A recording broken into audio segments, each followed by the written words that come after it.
Like any parent, I spend plenty of time watching movies with my kids. Don't get me wrong, my kids spend plenty of time playing, but on occasion, we sit down and enjoy a movie together. Recently, my kids discovered that some movies have an extra scene at the end, after the credits, maybe even somewhere in the middle of the credits. So now they insist on watching all of the credits in an effort to not miss an extra moment of the movie. When's the last time you sat and watched all of the credits? I've been stunned to see how many people are part of making a movie. I mean, you know that it's, like a lot of people are involved, but when you see every single name, it's kind of overwhelming. Who in the world are these people? When we watch award shows, we only ever hear about the actor, actress, the directors, the composer, stuff like that. All sorts of people and jobs are on the list in the credits. Assistants to assistants, microphone holder guy, gaffer number 5, all sorts of stuff you never even hear about. One of my favorites is the list of people who contributed to the sound editing. These men and women live in a bunker and just make up sounds for the movie. But they have such an important job. Without them, you wouldn't be able to recognize a lightsaber even when your eyes are closed.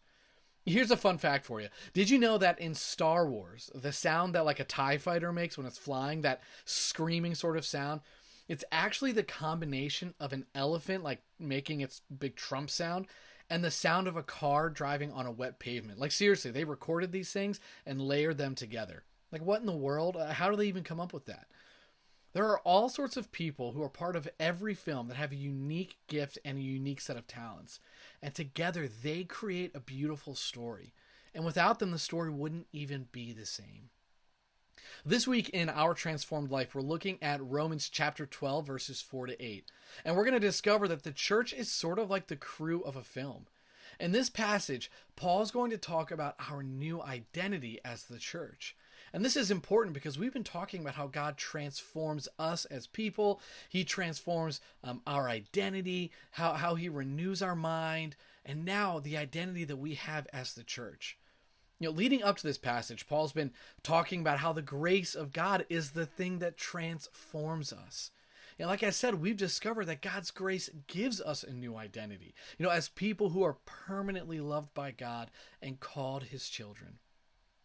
When Paul wrote to the church on a few different occasions, he specifically was writing about who they were as a community. It's really important to him, this topic, and for good reason. For any of us, we've lived in a neighborhood. Very few of us have lived on big pieces of land far from anyone else. So we have neighbors. Some neighbors we know well and we really like them. Other neighbors we don't know at all or wish we didn't know them. Some of us help our neighbors or have been helped. And still, there are some neighbors we want nothing to do with. When Paul talks about the community of Christians, he refers to us as the body. This language is incredibly important because Paul is saying several things about our relationship to one another. First, when he talks about us as the body, he's saying that we are connected to one another on the most fundamental of levels. We need each other. Imagine what your body would be like if you woke up in the morning and your ear decided to jump ship and move on. Beyond and besides really being gross and all, do you realize how that would impact your sense of balance? It would throw your entire relationship with the physical world completely off. You would lose depth perception in sound. You would just be so confused. You'd lose orientation to the world around you because you wouldn't be able to tell what sound was coming from where.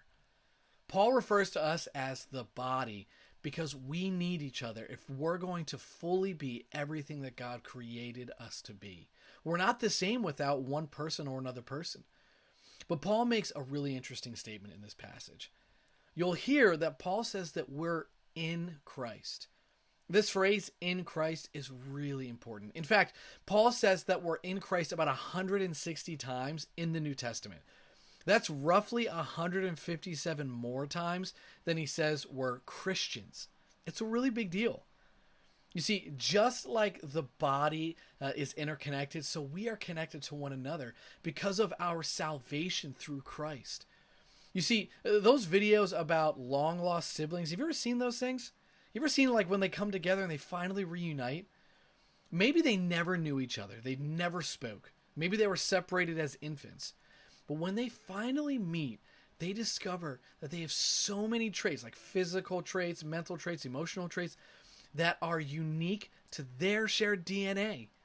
They realize that what made them different from other people, they actually share with one another.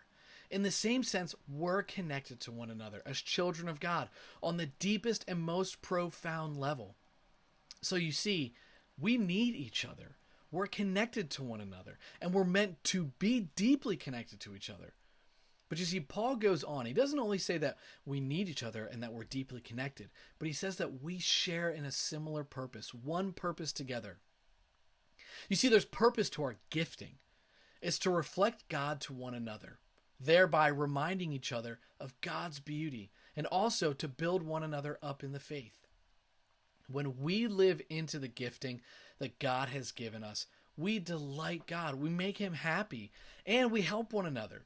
What a beautiful reality. It's just like the heart. When the heart does its job, delivering blood to the body, it empowers your whole body to function, and it keeps it moving in the right direction.